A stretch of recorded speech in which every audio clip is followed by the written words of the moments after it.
Summer வந்தாச்சு. What's your plan for this holiday? எங்க கிட்ட விட்டுருங்க, நாங்க பாத்துக்கிறோம். VGT holidays.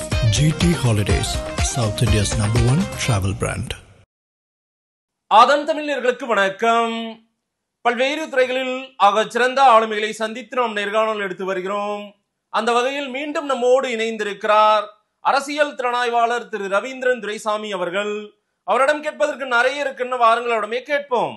வணக்கம் திரு ரவீந்திரன் துரைசாமி சார். வணக்கம் மதேஷ். எப்படி இருக்கீங்க சார்? நல்லா இருக்கும் மதேஷ். 2026 தேர்தலுக்கான பரபரப்பான வேலைப்பாடுகளை எல்லா கட்சிகளுமே சின்ன சின்னதா தொடங்கி இருக்காங்க. ரொம்ப முன்கூட்டியா தொடங்கினது நாம் தமிழர் கட்சி தான். அவங்க எப்போதுமே எல்லாத்துலயும் முன்கூட்டியா நாங்க 234 தனி, 40 நாங்க தனி, 39 நாங்க தனி அப்படின்னு தான் சொல்லுவாங்க. எதுவா இருந்தாலும் தனி அப்படின்ற ஒரு மனநிலையோடுவே ஒரு தனித்த அடையாளத்தோடு பயணிக்கக்கூடிய நாம் தமிழர் கட்சி குறித்தான ஒரு விவாதம் சார் இது. 2026 சீமானின் வியூகம், நாம் தமிழர் கட்சியின் வியூகம் என்னவா இருக்க போகிறது? நிறைய பேர் இன்னமும் ஒரு கூட்டணி மனநிலைக்கு சீமான் நகர போகிறார், அதுக்கான வாய்ப்புகள் இருக்கு, அவர்கிட்ட நிறைய பேர் பேச்சுவார்த்தை நடத்திட்டு இருக்காங்க, அது 26 நடந்துரும் பாருங்க அப்படின்லாம் சொல்றாங்க. உங்களுடைய பார்வையில் சீமானின் வியூகம் 26 எப்படி இருக்கும் சார்? சீமானின் வியூகம் 26 ஈர்ப்பு சக்தியற்ற எடப்பாடி பழனிசாமியை ஜாதிவாரி கணக்கெடுப்பு நடத்தாம ஒரு ஜாதி கிட்ட சரணடைஞ்ச 2 ஜாதி கட்சி நடத்தக்கூடிய எடப்பாடி பழனிசாமியை ஏற்கனவே 7% வாக்குகளை பலகீனப்படுத்தி உயர்ந்தது மாதிரி 2026 எடப்பாடி பழனிசாமியை மிகப்பெரிய அளவில் பலகீனப்படுத்தி சீமான் உயர்வார். அதற்கு சமீபத்தில் உள்ள 2 கருத்துக்களை அவங்க முன்வைக்கிறேன். ஒன்று, நீட் எதிர்ப்புங்கிறது அதிமுகவுக்கு வாக்களித்த 20% வாக்காளர்களுக்கும் உயிர் துடிப்பானது, உணர்வு பூர்வமானது. அதில் அவங்க vetted to that NEET opposition. இன்னைக்கு நீட்டை எதிர்த்து களத்துக்குள்ள என் பிள்ளைங்களுக்கு இவ்வளோ கொடுமைப்படுத்துறிய, வட இந்தியாவில் புக்கை வச்சு காப்பி அடிக்கிறான், நான் நிரூபிக்கிறேன்னு சவால் விடுறார். அப்போ அந்த 20% அதிமுக ஓட்டர்ஸை டார்கெட் பண்றார். சீமான் லீடர்ஷிப்புக்கு அது வரும். நிலையற்ற இன்கன்சிஸ்டன்ட் ஸ்டாண்ட் உள்ள எடப்பாடி பழனிசாமியை உதாசீனப்படுத்திக்கிட்டு சீமான் தாயா லீடர், எல்லா களத்துக்குள்ளே நிற்கிறாரு, விக்கிரவாண்டி களத்துக்குள்ளே நிற்கிறாரு, ஈரோடு கிழக்கு களத்துக்குள்ளே நிற்கிறாருன்னு அவரை மாநில உரிமைக்கான ஒரு லீடராட்டு அந்த கன்சிஸ்டண்டா துணிச்சலா கருத்து கொள்ள சொல்லக்கூடிய சீமான் தலைமைக்கு அந்த அதிமுக 20% வாக்குகளும் அதுல பெரும்பகுதி வருங்கிறதான் சீமானுக்கு டார்கெட். இல்ல, அவர் திமுகவின் எதிரியாக கட்டமைக்கிறாரு. எல்லாருமே திமுகவுக்கு எதிரி தான், விஜய் முதற்கொண்டு எல்லாருமே அதுதான். ஆனால் அவர் 2வது பிளேஸ் வந்துட்டார் இப்பவே அப்படின்ற ஒரு முடிவுக்கு வந்துட்டீங்களா? இல்ல அவர் அப்படி நினைக்கலாம், அவர் இல்ல இன்னும் 2nd பிளேஸ் இன்னும் அதிமுக தானே தமிழ்நாட்டுல. அடுத்தபடியா அவருடைய ஏன் இந்த கேள்விக்கு பதில் இல்லை? அடுத்தபடியா அவரோட வியூகம் என்னன்னா, தெளிவா ஜம்மு காஷ்மீர் விவகாரத்தில் இன்டெலிஜென்ஸ் ஃபெயிலியர், மத்திய அரசின் ஃபெயிலியர். அவர் கொள்கை வேற, என் கொள்கை வேற. அவர் ராமணனை தமிழ் பெரும்பாட்டம் பாரு, ராமனை ஆச்சார அனுஷ்டாரங்களோடு ஒழுகக்கூடிய சுத்தமான பிராமணன் சிவபக்தன்னு நான் ராமணனை, என் பிலீஃப், அவருக்கு பிலீஃப் அது, என்னோட பிலீஃப் அது. ஒவ்வொரு இஷ்யூலையும் என் பிலீஃபும் அவரோட பிலீஃபும் வெவ்வேறையா இருக்கும். ஆனால் இதுல அவரோட ஸ்பெஷாலிட்டி என்னன்னா, எந்த கருத்தையும் போல்டா சொல்வார். இன்டெலிஜென்ஸ் ஃபெயிலியர், மத்திய அரசின் தோல்வி. யார் சொன்னா? இந்தியாவில் சீமான் சொன்னார். இந்தியாவில் யார் சார் சொன்னார் இந்த போல்டா?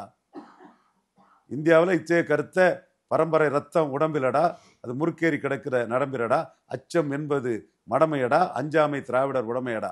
திராவிடர் எடப்பாடி பழனிசாமி சொன்னாரா? புரட்சி தமிழர் எடப்பாடி பழனிசாமி சொன்னாரா? இந்த கருத்தை சீமான் சொல்றாரு. யாருக்கு சொல்றாரு? 20% அதிமுக வாக்காளர்களுக்கு சொல்றாரு.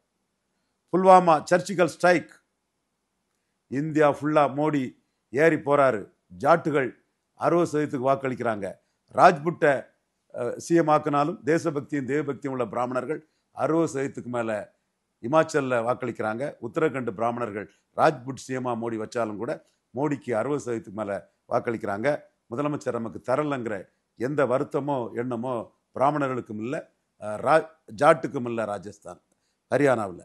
ஆனால் தமிழ்நாட்டில் அதிமுக பாஜக அணியின் பலம் 60%. ஆனால் எவ்வளவு சதவீதம் கிடைச்சிது? 30% கிடைச்சிது. 45% ஜெயலலிதா வாக்கில் 15% தான் எடப்பாடியாலையும், எடப்பாடி மட்டுமில்லை பன்னீர்செல்வத்தாலையும். அந்த பலகீனத்துக்கு பன்னீர்செல்வத்தையும் நான் காரணமாக தான் காட்டுறேன். இரட்டை தலைமை அன்னைக்கு அவங்க 15% தான் இங்கே டிரான்ஸ்ஃபர் பண்ண முடிஞ்சது. இதெல்லாம் தமிழ்நாடு புல்வாமா சர்ஜிக்கல் ஸ்ட்ரைக்கு கொடுத்த பரிசு. ஜாட்டுகளும் பிராமணர்களும் ராஜ்புட்டுகளும் சர்ச்சிக்கல் ஸ்ட்ரைக்கை பார்த்த விதம் வேற. தேசபக்தியும் தேவபக்தியும் உள்ள அந்த சமங்கள், குறிப்பாக ஜாட்டும் மராத்தாவும் மோடிக்கு 2019 போட்டது பிராமணர்கள் போட்டதை விட மிகப்பெரிய ஒரு விஷயம். தமிழ்நாட்டுக்குள்ள என்ன நடந்தது? ஸோ தமிழ்நாடு சென்ட்ரிக்கா எடப்பாடி பழனிசாமி பாஜக கூட்டணி வேண்டான்னு சொன்னவர் சந்தர்ப்ப நிந்தர்ப்பம் காரணமாக பல அம்சங்கள் செங்கோட்டையனை வச்சு கட்சியை பிளவுபடுத்திடுவாங்களோ, இல்லை ரவீந்திரன் துரைசாமி சொன்னது மாதிரி அண்ணாமலை நாளைக்கு பேசிட்டாருன்னா மோடி சீமானிய சிஎம்மா சொல்லக்கூடிய ஒரு சூழ்நிலை வந்துருமோ, விஜய் பல நிரூபிக்காதவருக்கு இவ்வளவு முக்கியத்துவமா, ராமதாஸ் விக்கிரவாண்டியில் 2வது வந்ததுனால வட தமிழகத்தில் என்ன மீறி யாரும் 2வது வர முடியாது, ஃபர்ஸ்ட் ஸ்டாலின் திருமாவளவன், செகண்ட் நான் தான் அவர் ஒரு தோற்றத்தை கொடுக்கறதுனாலையும் எடப்பாடி பழனிசாமி சிச்சுவேஷன் பொலிட்டிக்ஸில் வேற வழி இல்லாமல் மோடி கிட்ட வந்தார், பாஜகவில் வந்தார். வரவேற்கிறோம். 20% வாக்கு ஆன்டி மோடி வாக்கா இல்லாமல் ப்ரோ பிஜேபி வாக்கு, ப்ரோ மோடி வாக்கா வந்திருக்குது. ஆனால் அரசியல் சூழ்நிலையில் இந்த 2 விஷயத்திலையும் எடப்பாடி பழனிசாமி இன்னைக்கு கருத்து சொல்ல முடியல. சீமான் ஆணித்தரமாக கருத்து சொல்றாருன்னா அந்த 20% அதிமுக ஓட்ட சீமான் டார்கெட் பண்ணிட்டார். ஸோ சீமான் மிக புத்திசாலித்தனமான லீடர். இல்ல, அவர் டார்கெட்டே அதிமுகன்றது உங்களுடைய பார்வையா சொல்றீங்க. அவர் எந்த இடத்துலயும் அதிமுகவை டார்கெட் பண்ணல, திமுகவை தான் குறி வச்சு பேசுறாரு. திமுகவை தான் குறி வச்சு பேசி ஜெயலலிதா கிட்ட இருந்த அதிமுக ஓட்டுல 7% வாக்கை அவர் எடுத்திருக்கிறாரு. அண்ணாமலை ஒரு 7% வாக்கு எடுத்தாரு, ஸ்டாலின் ஒரு 7% வாக்கு எடுத்திருக்கிறாரு சுமார். இன்னைக்கு அவர் கடைசியா உள்ள இந்த லேட்டஸ்ட் 2 இஷ்யூ யாரும் எதிர்பார்க்கல.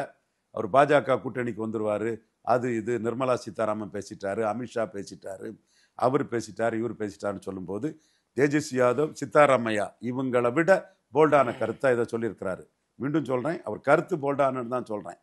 என்னோட கருத்து அதுல வேறுபாடுகள் இருக்கலாம்.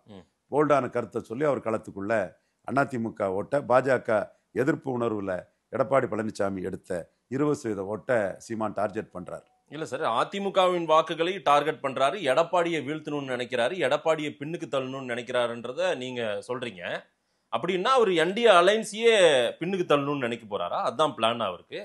இது ஒரு சைடு. இன்னொரு சைடு, ஈரோடு கிழக்குல களத்துக்குள்ள வராத பாஜகவை என்டிஏ அவர் பலகீனப்படுத்திட்டார். என்டிஏ விக்கிரவாண்டியில களத்துக்குள்ள வராங்க, 29% வாக்கு எடுக்கிறாங்க. சீமான் 6% வாக்கு தான் எடுக்கிறாரு. அதிமுகவை ஆதரிச்சும் ஈர்ப்பு சக்தியற்ற, ஓட் டிரான்ஸ்பரிங் கெப்பாசிட்டி அற்ற, கிரௌட் புல்லிங் கெப்பாசிட்டி அற்ற எடப்பாடி பழனிசாமியால அதிமுக வாக்குல இருந்து 1% தான் என்டிகேக்கு டிரான்ஸ்பர் பண்ணி கொடுக்க முடியுது. தானே 12% டாக்டர் ஐயாவுக்கு வன்னியர்கள் வாக்கு போகுது. மு.க. ஸ்டாலினுக்கு 23% பறையர், செங்குந்தர், உடையார், யாதவர், அகமுடையார், கிராமணி, இந்த மாதிரி இதர சமூக வாக்குகள் அப்படியே அள்ளி குவிஞ்சி மு.க. ஸ்டாலினுக்கு போகுது. 1 விழுக்காடு வாக்கு மட்டும்தான் சீமானுக்கு விக்கிரவாண்டியில வருது. என்டிஏ விக்கிரவாண்டியில 2வது இடம் அண்ணாமலை, ராமதாஸ் சாதிச்சாங்க. இல்ல, இடைத்தேர்தல் பேட்டில் வச்சுக்கிட்டே நீங்க ஒட்டுமொத்த தமிழ்நாட்டுக்குமான பேட்டலா நீங்க எப்படி உருவகப்படுத்துறீங்க? எனக்கு புரியல. இடைத்தேர்தல் ஒரு பகுதி தேர்தல், அங்கு போட்டியில திமுக எப்பவுமே ஆளுங்கட்சி தான். அதிமுக காலத்திலும் சரி, திமுக காலத்திலும் தான் ஆளுங்கட்சி தான் இடைத்தேர்தலை ஜெயிக்கின்ற ஒரு வரலாறும் தமிழ்நாட்டில் பெருசா இருந்திருக்கு. எக்ஸப்ட் ஆர்கே நகர், அதற்கு பிறகாக ஒன்றும் பெருசா நம்ம பார்க்க முடியல. சரிங்களா? அப்படி இருக்கும்போது அந்த அளவீடியை நீங்க ஒட்டுமொத்த தமிழ்நாட்டுக்கும் பொருத்தி பார்ப்பது என்ன விதத்துல சரியா இருக்கும்? ஒட்டுமொத்த தமிழ்நாட்டுக்கும் பொருத்தி பார்க்கல, வட தமிழகத்துக்கு மட்டும் பொருத்தி பார்க்கிறேன். எடப்பாடி பழனிசாமி டாக்டர் ராமதாஸை கண்டு 10.5 கொடுத்தது சரியா தப்பா?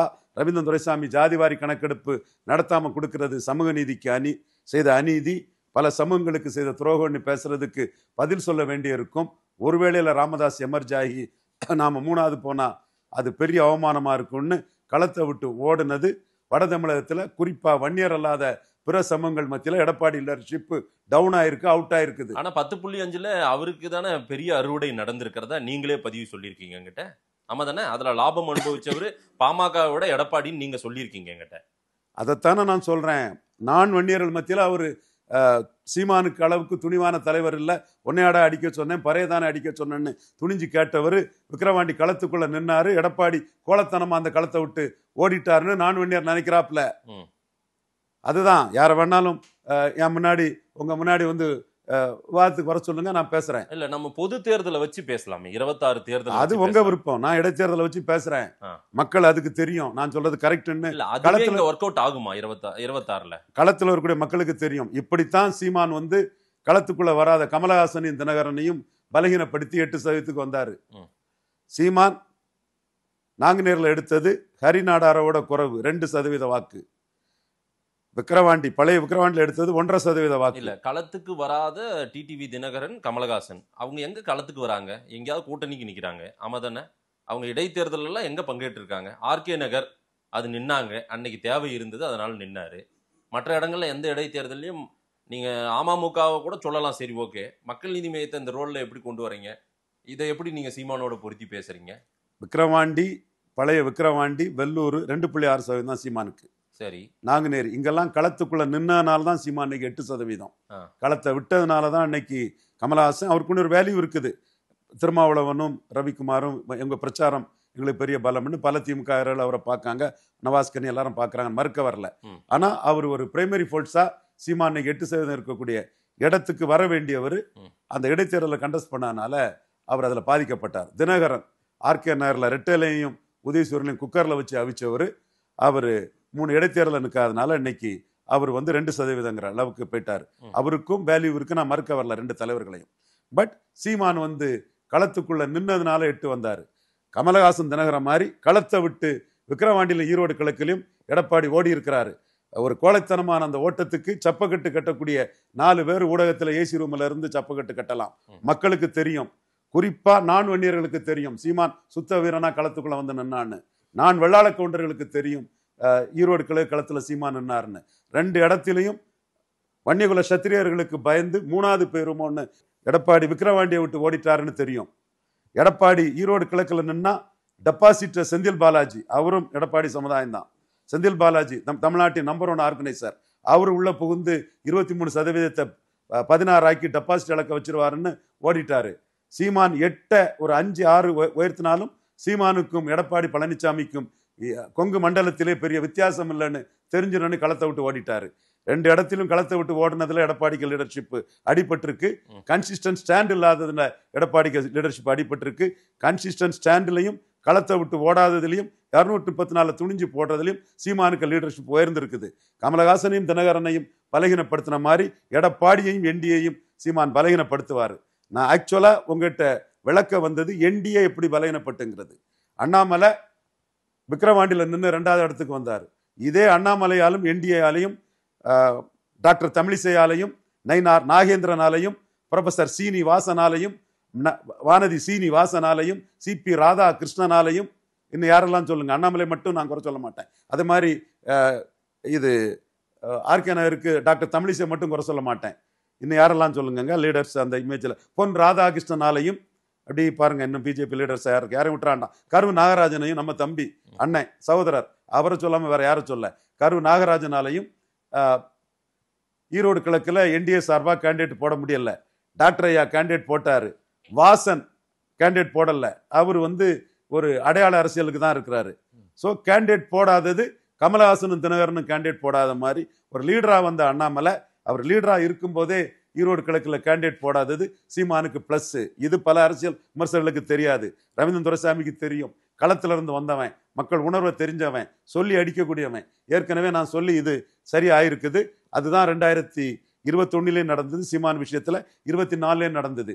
இப்போ 26 சொல்றேன். நிலையற்ற தன்மை கொண்ட மாறி மாறி முடிவெடுக்கக்கூடிய களத்தை விட்டு ஓடக்கூடிய எடப்பாடி பழனிசாமியின் லீடர்ஷிப்பை சீமான் துணிச்சலான களத்தில் மக்களோடு நிற்கக்கூடிய, மக்கள் அவமானத்தை கொடுத்தாலும் பரவாயில்லை என்று மக்களை நம்பி நிற்கக்கூடிய சீமான் லீடர்ஷிப் பலகீனப்படுத்தும். அது அந்த 20% வாக்கில் பாஜகவை ஏற்றுக்கொள்ளாத வாக்காளர்கள் மத்தியில் உறுதியாக பலவீனப்படுத்தும். இல்ல, எடப்பாடியை பலவீனப்படுத்துறதுனால என்டிஏ தான் பலவீனப்படும். ஆமா தானே? NDA alliance பலவீனப்படும். அமித்ஷா வந்து 2 நாள் உட்காந்து ஒரு கூட்டணியை உருவாக்கிட்டு போனது தான் பலவீனப்படும். கரெக்டா? சீமான் அதை தான் பலவீனப்படுத்துவார். சீமான் அவர் அரசியலை பண்றாரு. அதுல ஜம்மு காஷ்மீர் விஷயத்துல அவர் கருத்து எனக்கு உடன்பாடு நான் சொல்லல. பட் அவர் என்ன பண்றாரு, எது நடக்குங்கிறதா நான் சொல்ல வர்றேன். என்டிஏ 18% வாக்கெடுத்த கட்சி. அவங்க விக்கிரவாண்டியில நின்னவங்க ஈரோடு கிழக்குல நின்று இருக்கணும். சீமான் என்டிஏயும் பலகீனப்படுத்துவார். சுரேந்திரன் எல்லா தேர்தலையும் நின்னாரு. அவர் 19% இன்னைக்கு கேரளாவில் பாஜக உருவாக்கிட்டாரு. சரி. என்டிஏ வந்து ஈரோடு கிழக்குல நின்று இருக்கணும், அமித்ஷாவே நிற்க சொல்லியிருப்பாரு, நிற்காதது மைனஸ். நகர்ப்புற உள்ளாட்சியில இப்படி கட்சி 2% இடத்தை வாங்கிக்கிட்டு எடப்பாடியில் நிற்கிறல, எடப்பாடி என்ன பலம்னு தமிழ்நாடு ஃபுல்லா நிற்கணும்னு அண்ணாமலைக்கு அறிவுரைப்படுத்தினதே அமித்ஷா தான். அப்போ ஒரு பவர்ஃபுல்லா 18% எடுத்த கட்சி ஈரோடு கிழக்குல நிற்காததே தவறு. சீமான் திராவிட கட்சிகள் எதிர்ப்பு, பெருந்தலைவர் காமராஜ் சொன்ன ஒரே குட்டையில் ஊறிய மட்டைகளை நார் நாரா கிளிப்பண்ணு ஆணித்தரமா சொன்னது, ஒரு தீமைக்கு இன்னொரு தீமை மாற்றில்லைன்னு சொன்னது, கொடநாடு கொலையை பற்றி பேசினது, தூத்துக்குடி துப்பாக்கி சூடை பற்றி பேசினது, இதையெல்லாம் பேச வேண்டிய காமராஜ் சொன்ன ஒரே குட்டையில் ஊறிய மட்டைகள்னு விக்கிரவாண்டியில சொன்ன அண்ணாமலை களத்துக்குள்ள வராதது பாஜகவுக்கும் பலகீனம். சீமானே இந்த மனநிலையில இருக்காரான்னு தெரியல. அவருடைய ஆழ்மனதுல அதிமுகவை பற்றிய இவ்வளவு விமர்சனங்கள் அவர் வச்சிருக்காரான்னு தெரியல. அவர் இல்லாத அதிமுகவை நாயா பேசணும்னு தான் கடந்த காலங்களில் பேசியிருக்காரு. ஆனா அவர் சொல்ற இந்த ஸ்டேட்மெண்ட் வச்சு நீங்க அப்படி ஒரு பார்வையை நீங்க வெளிப்படுத்துறீங்க. அண்ணாமலையே அதிமுகவை பின்னுக்கு தள்ளணும்னு தான் ஆசைப்பட்டாரு. கடைசி அவங்களே வந்து அதிமுகவோட சரண்டர் ஆயிட்டாங்க, கூட்டணி வச்சுக்கிட்டாங்க, நட்புறவாயிட்டாங்க. 11.4% அண்ணாமலை உழைப்பு கிடைச்ச சீட்டை வாங்கியே தீர்வாரு, எடப்பாடி கொடுத்தே தீர்வாரு. மீண்டும் ஒரு தீமை போய் இன்னொரு தீமை வந்து பிரயோஜனம் இல்லை. கொடநாடு கொலைக்கு தீர்வு கிடைக்காம இருந்து பிரயோஜனம் இல்லை. அண்ணாமலையே கேட்டாரு சீமான், கொடநாடு கொலையை பற்றி தம்பி அண்ணாமலையா பேசலன்னு கேட்டாரு. ஞாபகம் இருக்கா? இருக்கு. ஞாபகம் இருக்குதா?